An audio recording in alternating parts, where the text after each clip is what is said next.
క్రీస్తు బోధనలో ఆయన చూపిన బాట అందరికీ రక్షణగా ఉంటుందని తాను నమ్ముతానని సీఎం చంద్రబాబు తెలిపారు. పాపులను సైతం క్షమించాలని బైబిల్ చెబుతుందన్నారు. విజయవాడలోని A+ కన్వెన్షన్లో జరిగిన సెమీ క్రిస్మస్ వేడుకల్లో ముఖ్యమంత్రి పాల్గొన్నారు. ఈ సందర్భంగా సీఎం చంద్రబాబు కేక్ కట్ చేసి క్రైస్తవ సోదరులకు శుభాకాంక్షలు తెలియజేశారు. ఆర్థికంగా బాగా ఇబ్బందులు ఎదుర్కొంటున్న ఒక్కొక్క ఇటుక పేర్చుకుంటూ ముందుకు వెళ్తున్నామని చంద్రబాబు చెప్పారు. క్రైస్తవ సోదరుల కోసం ఉపాధి హామీ పథకాలు పునఃప్రారంభం చేస్తామన్నారు.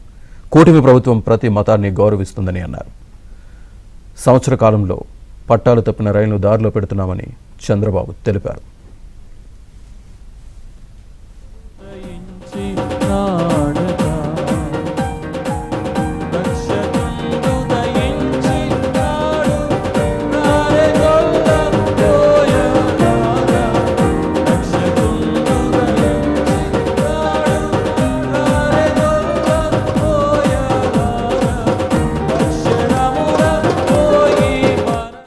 ప్రతి సంవత్సరం డిసెంబర్ 15 నుంచో 10 నుంచి డిసెంబర్ మాసంలో కూడా ప్రారంభమవుతాయి. పెద్ద ఎత్తున సెమీ క్రిస్మస్ జరుపుకుంటాం. యేసు ప్రభు ఈ లోకంపై జన్మించిన రోజున మనం క్రిస్మస్గా జరుపుకుంటున్నాం. ప్రపంచంలోని అతి పెద్ద పండుగ ఈ క్రిస్మస్. ఇప్పుడే మేరీ మాత కడుపున యేసు ప్రభు జన్మించిన పవిత్రమైన రోజు మనకందరికీ పండుగ రోజు.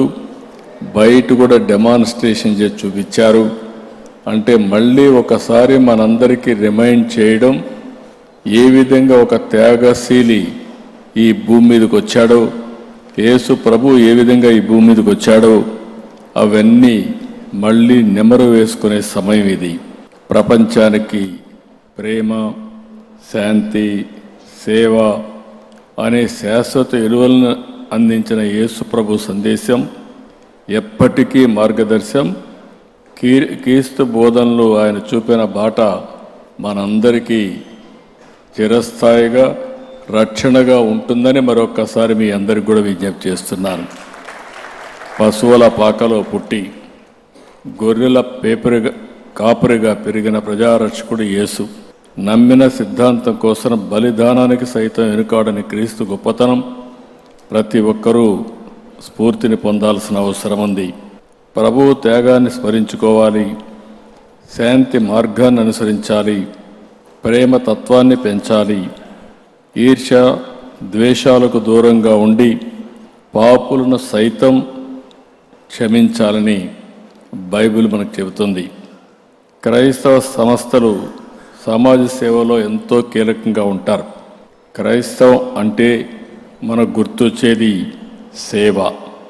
నేను చాలాసార్లు చెప్పాను, పాఠశాలలు, కాలేజీలు, ఆసుపత్రులు ఆ రోజు ప్రభుత్వం పెట్టలేని సమయంలో ఆ సంస్థలను ఏర్పాటు చేసింది క్రిస్టియన్ ఆర్గనైజేషన్స్.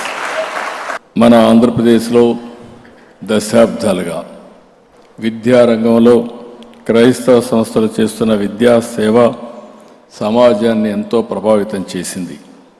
లక్షల మంది జీవితాల్లో మార్పు తీసుకొచ్చింది. మిషనరీ స్కూల్లో చదివిన వాళ్ళందరూ నేను చూశాను. క్రమశిక్షణ, సేవ, నాలెడ్జ్ ఈ మూడు కూడా అందించే కేంద్రాలు ఈ మిషనరీ స్కూల్స్ అని చెప్పి కూడా నేను మీకు తెలియజేస్తున్నా. ఈరోజు గుంటూరు ఆంధ్ర క్రిస్టియన్ కాలేజ్ అన్నా, ఆంధ్ర లయోలా కాలేజ్ అన్నా ఎంతోమంది స్ఫూర్తిదాతలను తయారు చేసినటువంటి కేంద్రాలు. ఎన్టీఆర్ కూడా ఏసీ కాలేజీలో చదివాడంటే అది ఈ విద్యా సంస్థలు అందించినటువంటి ఒక పెద్ద నాయకులు కూడా జాతికి అందించే పరిస్థితికి వచ్చారు.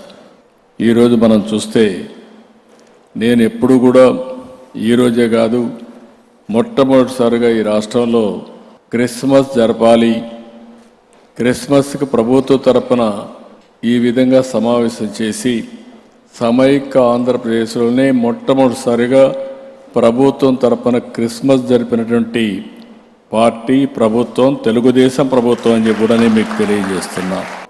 అదే మరి మత సామరస్యాన్ని కాపాడాం. ఈ 18 ఏళ్ళు మీరు ఒక్కసారి చూస్తే నాకు కూడా అనేక సవాళ్ళు. 19, 24 ఇప్పటికి నేను 4వ సారి ముఖ్యమంత్రి. ముఖ్యమంత్రి నాకు కొత్త కాదు, కానీ ఆర్థిక వ్యవస్థ చూస్తే మొత్తం చిన్నాభిన్నం అయిపోయింది. నేను ఎంత లోతుకు పోతే అంత అన్ని ఎక్కువ సమస్యలు కనపడొస్తున్నాయి. ఒక వ్యక్తి కొంతవరకు విధ్వంసం చేయగలుగుతారు, కానీ ఇలాంటి విధ్వంసాన్ని నా జీవితంలో నేను చూడలేదు, మళ్ళీ చూస్తానని కూడా నేను అనుకోవడం లేదు. అంత విధ్వంసం జరిగింది. అయితే మీ అందరి దయ వల్ల నేను ఒకటే ఆలోచించా, మనో సంకల్పంతో ముందుకు పోతున్నా. మీరందరూ కూడా సహకరిస్తున్నారు. ఇటుక పేర్చుకుంటూ 18 నెలల్లో నిలదొక్కునే పరిస్థితికి తీసుకురాగలిగామని చెప్పి కూడా నేను మీకు తెలియజేస్తున్నా. అదే సమయంలో ఆ రోజు నేను చెప్పాను సూపర్ 6 ఇస్తామని. ఈరోజు అందరిలో పేదవాళ్ళు ఉన్నారు.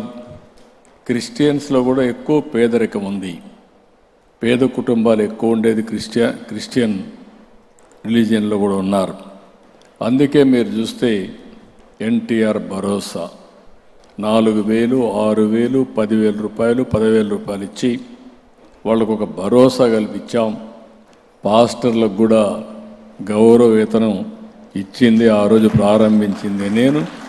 అదే మరిగా ఈరోజు మీరు చూస్తే 44,812 మంది క్రైస్తవ సోదరమణులకి 22 కోట్ల రూపాయలు ఖర్చు పెట్టి సహాయం చేశాం. 8,427 మంది పాస్టర్లకి 5,000 రూపాయల చొప్పున గౌరవ వేతనం ఇస్తున్నాం.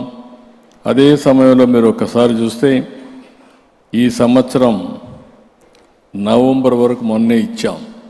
నేను ముందే చెప్పాను ఆర్థిక ఇబ్బందులు ఉన్నాయని, లేకపోతే ఏ మాత్రం కూడా వెనకాడేవాడిని కాదు. ఇప్పుడు మళ్ళీ క్రిస్మస్ వచ్చింది, మీరందరూ కూడా పండగ చేసుకోవాలి. బకాయిలు మొత్తం మీ పాస్టర్లకు ఇచ్చే బాధ్యత తీసుకుంటామని చెప్పి కూడా నేను మీకు తెలియజేస్తున్నా. దీనికి 51 కోట్ల రూపాయలు అవుతుంది. 24 సాయంత్రం లోపల మీ అకౌంట్లో ఈ డబ్బులు ఉంటాయని చెప్పి కూడా మీకు తెలియజేస్తున్నా. ఇంకొక పక్కన 2014-18 మధ్య 977 చర్చలకు 70 కోట్ల రూపాయల ఆర్థిక సహాయం చేశాం. దీంట్లో 377 చర్చలు మాత్రం నిర్మాణం జరిగాయి. మిగిలినటి పూర్తి చేయాల్సిన అవసరం ఉంది. ఇది కూడా పూర్తి చేస్తాం. 5 ఏళ్లలో ఏమాత్రం ఒక్క పని కూడా కాలేదు. ఇంకొక పక్కన గుంటూరులో క్రిస్టియన్ భవన్ కోసం 10 కోట్ల రూపాయలు ఖర్చు పెట్టాం. ఇంకా ఇన్కంప్లీట్గా ఉంది. 5 ఏళ్ళు 1 రూపాయి ఖర్చు పెట్టలేదు. ఎంత డబ్బులు అవుతుందో అంత డబ్బులు ఖర్చు పెట్టి తొందరలోనే ఈ భవనాన్ని పూర్తి చేసే బాధ్యత కూడా తీసుకుంటాం. ఇంకొక పక్కన జెరూసలం వెళ్ళే క్రైస్తవ సోదరులకి ఆర్థిక సహాయం చేస్తున్నాం. 3 లక్షల రూపాయలు ఆదాయం ఉంటే 60,000, 3 లక్షలకు పైగా ఉన్న వారికి 30,000 రూపాయల చొప్పున ఈ కార్యక్రమం కూడా మనం చేస్తున్నాం. ఇది కాకుండా ఇంకొక పక్కన మీరు చూస్తే చాలామంది ఉపాధి ఆర్థిక సాధికారత విషయంలో కూడా చాలా ముందుకెళ్తున్నాం. ఈరోజు క్రైస్తవుల కోసం ఉపాధి పథకాలు పునఃప్రారంభించాం. 25-26లో 20 కోట్ల రూపాయలు కేటాయించాం. 2,000 మందికి ఉపాధి అవకాశాలు కల్పించాం. Centre for education development of minorities కింద CEDM కింద ఆధునీకరణకు 5 కోట్లు కేటాయించాం. పెండింగ్ బిల్స్ 6 కోట్లు ఉంటాయి, కూడా క్లియర్ చేశాం. Group 1, group 2, DSC, TET, NEET, UPSC వీళ్ళకందరూ కూడా శిక్షణ ఇవ్వడానికి ఈ కార్యక్రమాన్ని ఉపయోగిస్తున్నాం. మెగా DSC కండక్ట్ చేశాం. పోలీస్ కానిస్టేబుల్ ఉద్యోగాలని భర్తీ చేశాం. మెగా DSC శాశ్వతంగా మీకు ట్రైనింగ్ ఇవ్వడానికి 26 కేంద్రాల్లో రాష్ట్ర వ్యాప్తంగా 6,000 మందికి శిక్షణ ఇస్తే 500 మందికి పైగా సెలెక్ట్ అయ్యారు. నాకు చాలా ఆనందం. భవిష్యత్తులో ఇంకా ఎక్కువగా ట్రైనింగ్ ఇచ్చి ఎక్కువ మీరు వచ్చే విధంగా చేస్తామని చెప్పి కూడా నేను మీకు తెలియజేస్తున్నా. ఈరోజు మీ అందరికీ సందర్భంగా ఒకటే విజ్ఞప్తి చేస్తున్నా, ఎప్పుడు క్రైస్తవుల అభివృద్ధి కోసం ఈ ప్రభుత్వం కట్టుబడి పనిచేస్తున్నాం. కూటమి ప్రభుత్వం మీ భద్రతకు గౌరవానికి భంగం కలగనివ్వం. ప్రతి మతాన్ని గౌరవిస్తాం, ప్రతి పేదవాడిని ఆదరిస్తాం. అందరి కోసం పనిచేసే ప్రభుత్వమే ఈ కూటమి ప్రభుత్వం అని మరొకసారి మీ అందరికి కూడా విజ్ఞప్తి చేస్తున్నాను. ఈరోజు మీరు చూసుంటారు, ఒకప్పుడు ఎన్నో ఇబ్బందుల నుంచి ఈరోజు ఒక్కొక్క ఇబ్బందిని అధిగమించి మనం ముందుకు పోతున్నాం.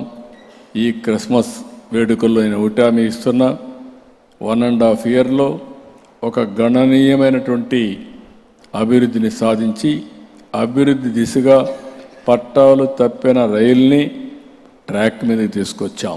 ఈ విషయం మీరు గుర్తుపెట్టుకోవాలి. ఇంకా రాబోయే రోజుల్లో ఇంకా ఏ విధంగా ముందుకు తీసుకుపోవాలో ముందుకు తీసుకెళ్తాం.